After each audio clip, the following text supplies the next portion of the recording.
মা মরা ছেলে নয়ন নিজেকে সবসময় খুব সাহসী আর চালাক ভাবে।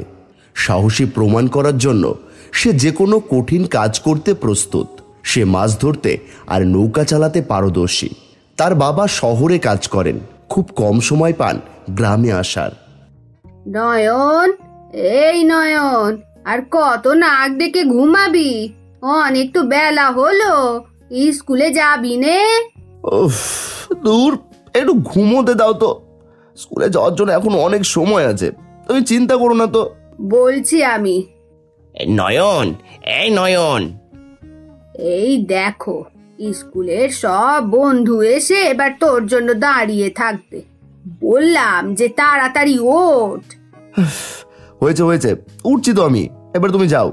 এই বলে নয়ন বিছানা ছেড়ে উঠতে লাগলো।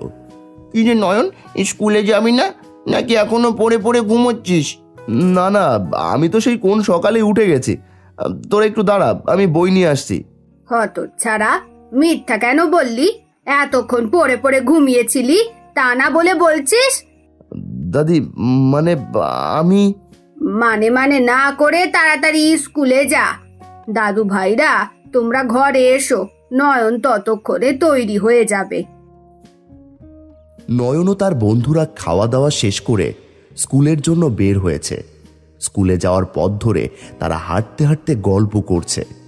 শুনেছি আজ নাকি স্কুলে ছুটির নোটিশ দেবে। কিসের ছুটি? গ্রীষ্মের ছুটি। বাহ, তাহলে তো খুব ভালো, সারাদিন শুধু মাছ আর মাছ ধরবো। আমাকেও সাথে নিবি কিন্তু। আমি যাব না, আমি পড়তে বসতে হবে, তোরা যা ভাই। দেখ দেখ, ছাত্রমশাই কি বলছে, কি করবি ভাই এত করে? আমি তো তোদের সাথে যাব না, তার একটা কারণ আছে। কি কারণ? আমি জানি তোরা মাছ ধরতে ওই হিজল তলিতে যাবি। তো গেলে কি হবে? তোরা কেন বুঝিস না ভাই, ওই জায়গা ভালো না, ওখানে মানুষকে খুব পিশাচ থাকে। তোরা দেখিস না গ্রামের কত কত মানুষের মরার লাশ পাওয়া যায়। একবার যদি ওই পিশাচের কবলে পড়ি তাহলে কিছুই হবে না। তুই ভিতুর ডিম, ঘরে বসে চুরি পড়ে থাক। আরে আমিও শুনেছিলাম যে ওইখানে নাকি পিশাচ থাকে। তোর এত ভীতু কেন রে? আমার মনে হয় বয়সের তুলনায় আমি কম হলেও সাহসের তুলনায় আমি সবার থেকে আগে। তোদের মতো আমি ভীতু নই। তোরা হাসি থামাবি? বল, আমাকে কি প্রমাণ দিতে হবে? পারবি না, তুই হার মেনে নে। বলে দেখ না। সত্যি পারবি? হ্যাঁ পারবো, 100 বার পারবো। ঠিক আছে, ওই হিজল পাড়ে একা সন্ধ্যায় গিয়ে মাছ ধরে আনতে পারবি? কি একা? দেখলি, বেচারা ভয় একেবারে কুপোকাত। আচ্ছা ঠিক আছে, আমি যাব, কিন্তু এরপর থেকে মেনে নিবি তো যে আমি এই গ্রামের সবচেয়ে বেশি সাহসী? হ্যাঁ, মানবো, আগে করে দেখা কাজটা। ঠিক আছে, তবে তাই রইল, আমি প্রমাণ করবই।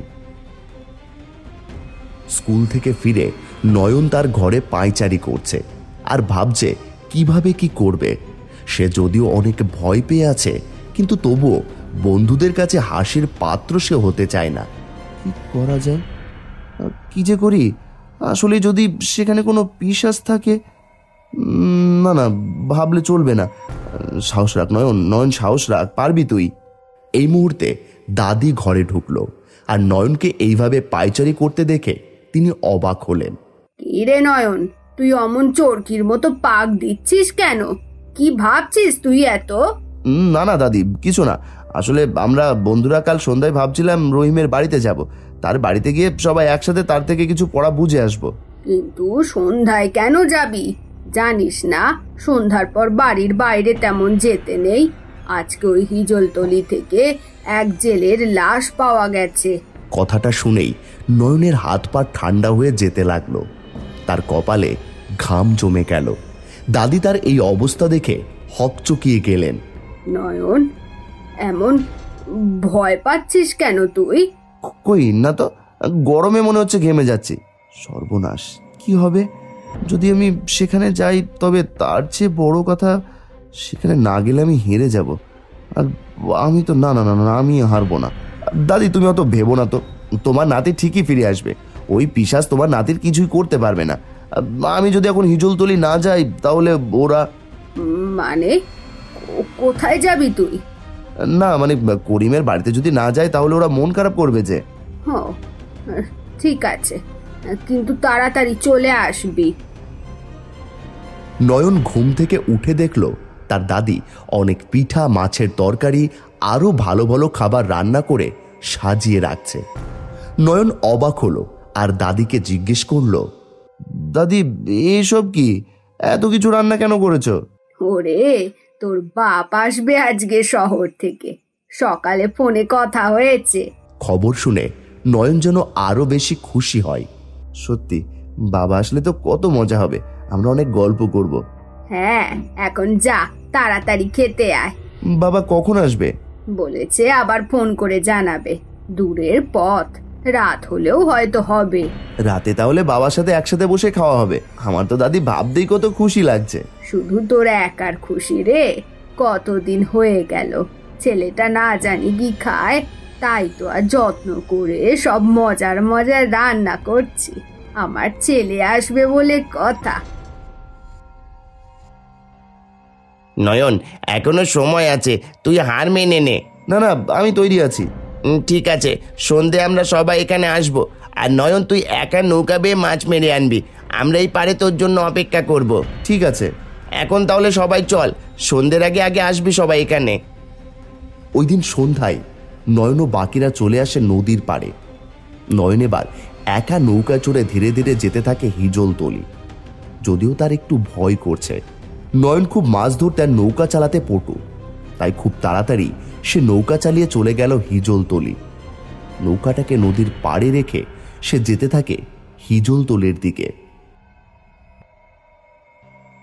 কে জানে কি আছে কপালে, কেন যে পাগলামি করতে গেলাম। হঠাৎ মনে হলো তার পেছন থেকে কেউ দৌড়ে সরে গেল, কিন্তু নয়ন পেছনে তাকিয়ে দেখল কেউ নেই, খালি শোনা যায় ঝিঁঝি পোকার আওয়াজ। এবার সামনে ফিরে সে দিঘির দিকে যেতে থাকে। হালকা আওয়াজে যেন নয়নের নাম ধরে তাকে কেউ ডাকে। কে কে ওখানে? সাহস থাকলে সামনে আয়, আমি ভয় পাই না, সামনে আয় বলছি। এই নয়ন, নয়ন। পেছনে তাকিয়ে দেখে রহিম। এবার নয়নের ভয়টা কমলো। ও রহিম, তুই? আমি তো ভয় পেয়ে গেছিলাম। তোকে এইভাবে একা ছেড়ে ভয় হচ্ছিল, তাই আমিও চলে এলাম। না এলেও সমস্যা ছিল না, আমি কি ভয় পাই নাকি? তা তো দেখবো একটু পর। কিছু বললি? না না, চল চল, মাছ ধরতে হবে যে। হ্যাঁ চল চল, আজকে বাবা আসবে শহর থেকে, তাই তাড়াতাড়ি যেতে হবে। নয়ন আর রহিম মিলে অনেক মাছ ধরল। মাছ ধরা শেষে তারা নৌকার দিকে এগিয়ে যাচ্ছে। হাঁটতে হাঁটতে রহিম বলল, আমাকে মাছগুলো দিয়ে দে না নয়ন। কেন? তোকে কেন দেব? তোর এখন বিশ্বাস হলো তো আমি সাহসী? কি আবল তাবল বকছিস তুই? কি হয়েছে? নয়ন, মাছগুলো দে। নয়নের পেছনে বসেছিল রহিম। নৌকা চালাতে চালাতে নয়ন কত বক বক করছে, কিন্তু রহিম কিছুই বলছে না। নৌকা চলে আসে বাকি বন্ধুদের কাছে। এবার সবাই নয়নকে দেখে হাঁপ ছেড়ে বাঁচল, কিন্তু ভয়ের ব্যাপার, তিনজনের মধ্যে সেখানে রহিমও ছিল। তাহলে এতক্ষণ যে নয়নের সাথে ছিল সে কে? এ কি, রহিম এখানে কেন? আমি তো এখানেই ছিলাম। রহিমকে দেখে মনে হচ্ছে তুই ভূত দেখলি। আমি কি কি বল? আমি যদি এখন কিছু বলি ওরা বিশ্বাস করবে না, তার চেয়ে বরং চুপ থাকি। না না, চল চল বাড়ি যাই। সন্ধেয় বাড়ি ফিরে নয়নের প্রচুর ঘুম পাচ্ছিল, যেন সে তাকিয়ে থাকতে পারছে না। তাই বাড়িতে গিয়েই সে তার নিজের ঘরে শুয়ে পড়ল। কিছুক্ষণ পর দাদির ঘরের দরজায় কেউ টোকা দিচ্ছে। দাদি দরজা খুলে দেখে তার ছেলে। বহুদিন পর ছেলেকে দেখে সে খুশিতে আত্মহারা। কেমন আছো মা? নয়ন কোথায়? ভালো রে বাপ, তুই কেমন আছিস? আমি তো সব মিলিয়ে ভালোই আছি। নয়ন, হে নয়ন, কোথায় তুই? তোর অপেক্ষা করতে করতে ঘুমিয়ে পড়েছে। থাক, তাহলে ডাকার দরকার নেই, আমি আজ তার সাথে ঘুমাবো। সকালে উঠে আমাকে দেখে কি চমকটাই না পাবে। পাবেই তো, আজ সারাদিন কত অপেক্ষা করলো। এখন তুই একটু খেয়ে নে, সারাদিনে হয়তো কিছুই পেটে পড়েনি। আচ্ছা জলদি করো, আমারও খুব খিদে পেয়েছে। দাদি নয়নের বাবাকে খাবার বেড়ে দেয়। খাওয়া দাওয়া শেষে নয়নের বাবা চলে যায় নয়নের ঘরে। হঠাৎ আকাশে বিদ্যুৎ চমকানো শুরু হলো। তারপর শুরু হলো প্রবল বৃষ্টি। রাত পেরিয়ে সকাল হলো। হঠাৎ দাদি তার দরজায় কারো কড়া নাড়ার আওয়াজ পেল। বিছানা ছেড়ে দরজা খুলে দেখে তার ছেলে বৃষ্টিতে ভিজে একাকার, হাতে মিষ্টির বাক্স আরো কত কি।